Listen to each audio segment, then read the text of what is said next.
जय माँ लक्ष्मी। आपका स्वागत है हमारे चैनल में। एक समय महर्षि श्री वेद व्यास जी हस्तिनापुर पधारे। उनका आगमन सुन महाराज धृतराष्ट्र उनको आदर सहित राजमहल में ले गए। स्वर्ण सिंहासन पर विराजमान कर उनका पूजन किया गया।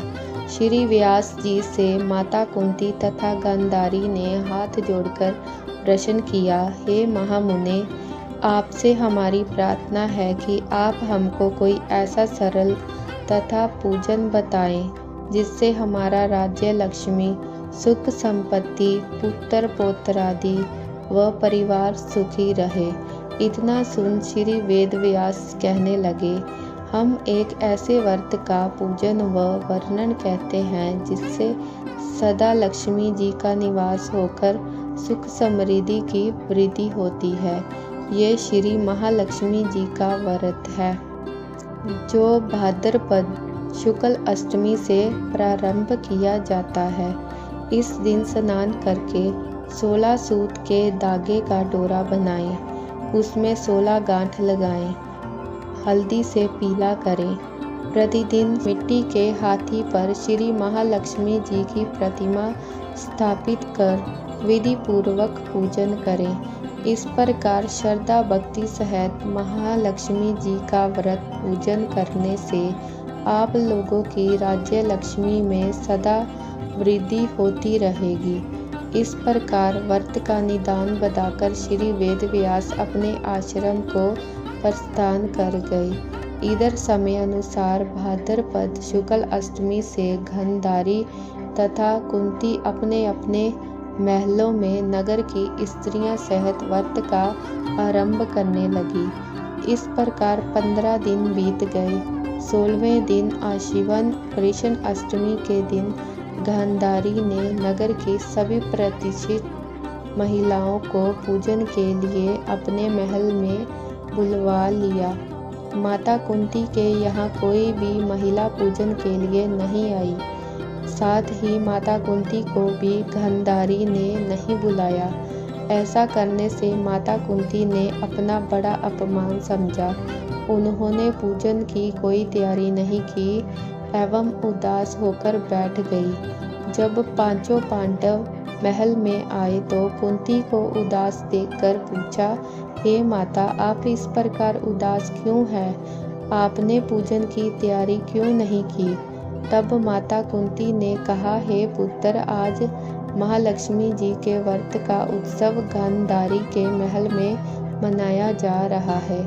उन्होंने नगर की समस्त महिलाओं को बुला लिया और उसके 100 पुत्रों ने मिट्टी का एक विशाल हाथी बनाया, जिस कारण सभी महिलाएं उस बड़े हाथी का पूजन करने के लिए गांधारी के यहाँ चली गई, लेकिन मेरे यहाँ नहीं आई।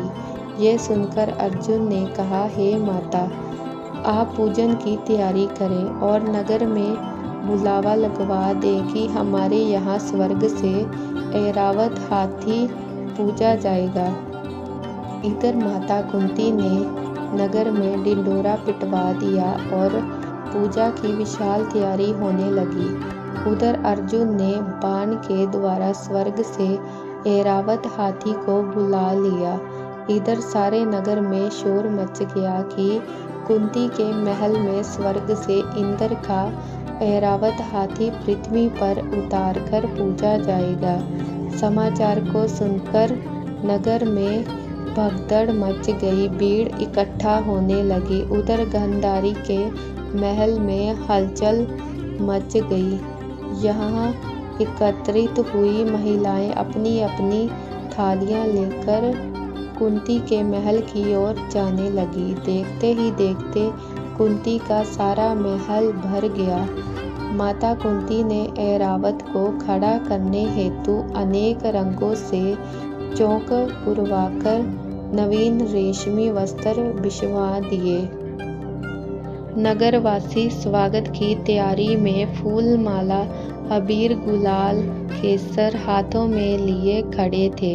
जब स्वर्ग से ऐरावत हाथी पृथ्वी पर उतरने लगा तो उसके आभूषणों की ध्वनि गूंजने लगी। ऐरावत के दर्शन होते ही जय जयकार के नारे लगने लगे।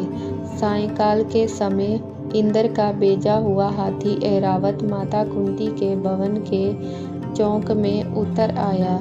तब सब नर नारियों ने पुष्पमाला, अबीर, गुलाल, केसर आदि सुगंधित पदार्थ चढ़ाकर उसका स्वागत किया।